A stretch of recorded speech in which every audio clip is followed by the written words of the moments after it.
September 1942. Deep beneath the frigid North Atlantic, a German U-boat commander held his breath, the rhythmic ping echoing through the hull. His vessel, once the apex predator of the seas, was now hunted. The silent hunter had become the prey, trapped by an unseen enemy. This relentless sound, a harbinger of death, signaled a shift in naval warfare that would forever alter the fate of the Battle of the Atlantic. To understand how it happened, we must go back to the early days of World War II, when Germany's U-boat fleet unleashed a terrifying campaign against Allied shipping.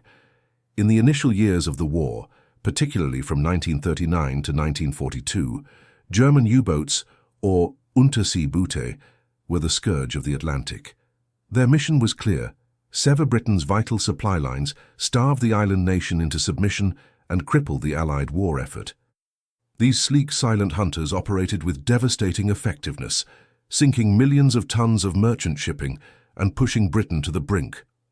The period became known as the happy time for U-boat crews, a grim testament to their success. Convoys, the primary defense against submarine attacks, were often scattered or poorly protected, making them easy targets for the coordinated wolfpack tactics developed by Admiral Karl Dönitz. The sheer vastness of the ocean provided ample cover, and the U-boats, armed with torpedoes and a daring spirit, seemed almost invincible. They struck from below, often at night, disappearing into the depths before their victims could even radio for help. The psychological impact on Allied sailors was immense, knowing that at any moment a torpedo could erupt from the darkness. This early dominance fostered a sense of invincibility among German submariners, a belief that their technological edge and tactical prowess would guarantee victory in the underwater war. They were the masters of the deep, and the surface world was their hunting ground. However, the tide of war, much like the ocean itself, was constantly shifting. As U-boat successes mounted, so too did the Allied determination to counter this existential threat. The initial Allied response was hampered by a lack of resources, outdated tactics, and a critical shortage of escort vessels. But necessity is the mother of invention, and the desperate struggle for survival spurred rapid innovation. The convoy system was gradually strengthened, with more warships assigned to protect merchant vessels. Air cover, though initially limited, began to extend further out into the Atlantic, forcing U-boats to dive and reducing their operational range. Yet the most significant technological leap, the one that would instill a profound and lasting fear in the hearts of German submariners, was the refinement and widespread deployment of sonar technology, known to the British as ASDIC, Anti-Submarine Detection Investigation Committee. Early versions of sonar were rudimentary, often unreliable, and easily fooled. U-boats could often escape detection by diving deep, changing course, or simply outrunning the slow, cumbersome destroyers of the early war. But the Allies were learning, adapting, and improving. Scientists and engineers worked tirelessly to enhance the range, accuracy, and reliability of sonar, transforming it from a speculative tool into a deadly weapon. The introduction of improved sonar sets, coupled with better training for operators and the development of new anti-submarine tactics, began to erode the U-boat's advantage. The vast, silent ocean, once their sanctuary, was slowly becoming a trap. The ping of an active sonar pulse, once a rare and often fleeting sound, became a chilling reality, signaling that the hunter was now being hunted. Consider the experience of Kapitänleutnant Erich Topp, a highly decorated U-boat ace. In the early days, Topp, like many of his comrades, felt a surge of adrenaline and confidence as his U-boat, the U-552, slipped beneath the waves. His initial patrols were marked by audacious attacks and triumphant returns to base, laden with tales of sunken Allied ships. He was a master of the wolfpack, coordinating with other U-boats to overwhelm convoys, his crew celebrating each successful sinking. The happy time was real, a period where the risks, though ever present, were outweighed by the thrill of the hunt and the glory of victory. Topp and his men were part of an elite force, hand-picked for their courage, skill, and unwavering loyalty. They believed in their mission, in the superiority of their U-boats, and in their ability to outwit any Allied defense. The ocean was their domain, a vast, dark playground where they held the advantage. They were the unseen menace, striking from the depths, and the surface world was theirs to command. The thought of being detected, truly detected, was a distant concern, a theoretical possibility rather than an imminent threat. They were the hunters, and the fear they instilled in Allied sailors was a source of pride. But as the war progressed, a subtle, insidious change began to creep into the U-boat command. Reports of increasing Allied ASW capabilities, particularly the growing effectiveness of sonar, started to filter through the ranks. The ping was becoming more frequent, more precise, and far more dangerous. The sanctuary of the deep was no longer absolute. Life aboard a German U-boat was a unique blend of extreme discipline, claustrophobic camaraderie, and constant, bone-chilling danger. From the moment a young recruit joined the Kriegsmarine's U-boat arm, he was forged into a highly specialized warrior. Training was rigorous, designed to instill not just technical proficiency, but also an unbreakable mental fortitude. Recruits learned every inch of their vessel, from the intricate workings of the diesel engines and electric motors to the delicate balance required for silent running. They practiced torpedo loading in cramped, dimly lit tubes, rehearsed emergency dives until they were second nature, and endured simulated depth charge attacks that rattled every nerve. The psychological aspect was paramount.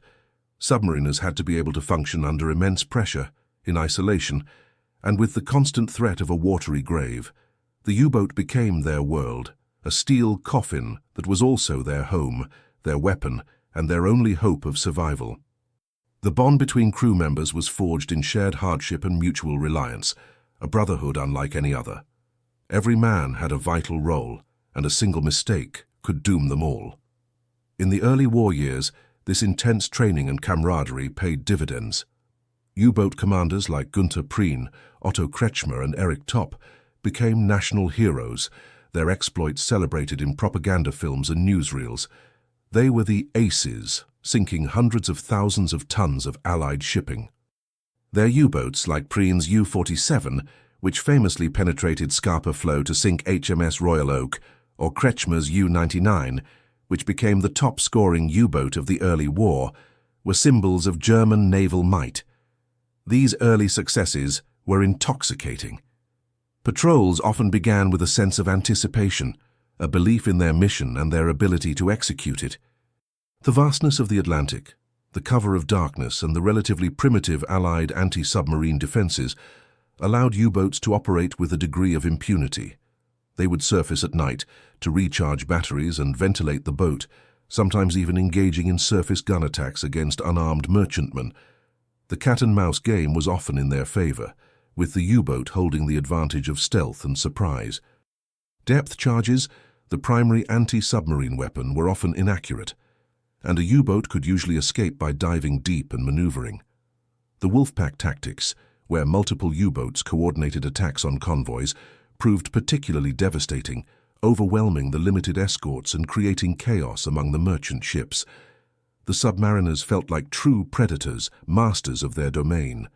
However, this period of relative dominance was not destined to last. As the war dragged on, the Allies, particularly the British and Americans, began to pour immense resources into anti-submarine warfare. Scientific research, industrial production, and tactical innovation converged to create a formidable counterforce. The happy time for U-boats began to wane, replaced by a growing sense of unease and dread. The whispers of new Allied technologies, especially improved sonar, started to spread through the U-boat bases.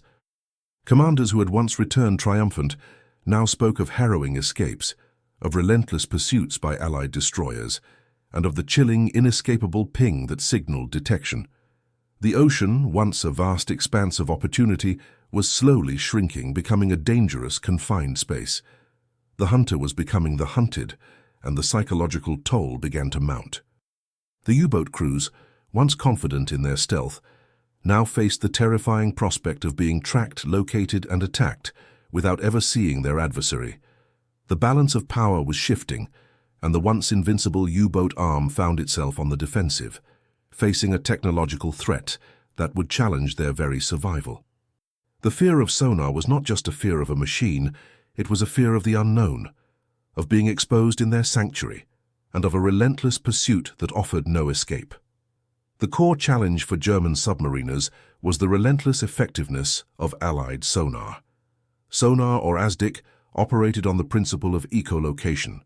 A transducer on the ship's hull emitted a pulse of sound which traveled through the water. If this sound wave struck an object, such as a submarine, it would reflect back to the transducer, creating an echo. The time it took for the echo to return, combined with the direction from which it came, allowed the operator to calculate the range and bearing of the submerged object. This seemingly simple technology was revolutionary. For the first time, Allied warships could see underwater, locating U-boats that were previously invisible once they submerged. The psychological impact of the ping was profound. It was a sound that pierced the silence of the deep, a clear signal that the U-boat had been found. It meant that the hunter had become the hunted, and that a relentless, often deadly pursuit was about to begin. The U-boat's primary advantage, its stealth, was being compromised. U-boats, despite their advanced design for their time, had significant limitations when confronted by effective sonar. They were relatively slow underwater, especially compared to surface warships. Their maximum submerged speed was typically around 7 to 8 knots, which they could only maintain for short bursts before draining their batteries. This meant they could not easily outrun a destroyer, which could cruise at 20-30 knots. Furthermore, U-boats were noisy. Their electric motors, though quieter than diesel engines, still produced detectable sounds, especially at higher speeds. The very act of maneuvering, of shifting ballast, or even the creaking of the hull under pressure, could be picked up by sensitive hydrophones. Diving deep offered some protection, as sound waves could be refracted by temperature layers in the ocean, creating shadow zones where sonar was less effective. However, even at great depths, U-boats were vulnerable to the crushing pressure of the ocean, and their maximum diving depth was finite. They could not simply disappear. The sonar's ability to detect them meant they were forced to react, to evade, to run rather than to attack. This fundamental shift in roles from aggressor to defender was a source of immense stress and fear for the crews. Imagine a U-boat commander deep in the Atlantic, the rhythmic hum of the electric motors the only sound, suddenly hearing the dreaded ping through the hydrophones. The sound is sharp, metallic, and utterly unmistakable. It means a destroyer unseen on the surface has found them. The commander's heart pounds, but his training takes over. "Alarm! Dive! Hard to port!" he barks, his voice betraying no fear, even as his stomach clenches. The boat shudders as ballast tanks flood, the pressure gauges spinning rapidly. Depth charges begin to fall, distant at first, then closer, their concussions shaking the U-boat violently. Each explosion is a hammer blow, rattling teeth, dislodging equipment, and threatening to tear the hull apart. The lights flicker, dust falls from the ceiling, and the air grows thick with the smell of ozone and fear. The crew, though disciplined, exchange anxious glances. They know the odds. They know the relentless nature of the Allied pursuit. The commander, his face grim, orders silent running, every non-essential system shut down. The only sounds are the creaking of the hull, the labored breathing of his men, and the terrifying omnipresent ping of the enemy's sonar. The U-boat becomes a steel coffin, its crew trapped in a desperate dance with death. The commander orders evasive maneuvers, sudden changes in depth, sharp turns, anything to break the sonar contact. They deploy Pillenwerfer, pill throwers, devices that ejected chemical pellets designed to create false sonar echoes, hoping to confuse the pursuing destroyer. Sometimes these worked, offering a brief respite, a moment of false hope. But the Allied sonar operators were becoming increasingly skilled, learning to distinguish between a real submarine and a decoy. The pursuit continues, sometimes for hours, sometimes for days. The crew endures the constant barrage of depth charges, each one a potential end. The pressure builds, both from the ocean outside and the terror within. Men whisper prayers, some stare blankly, others meticulously check their stations, finding solace in routine.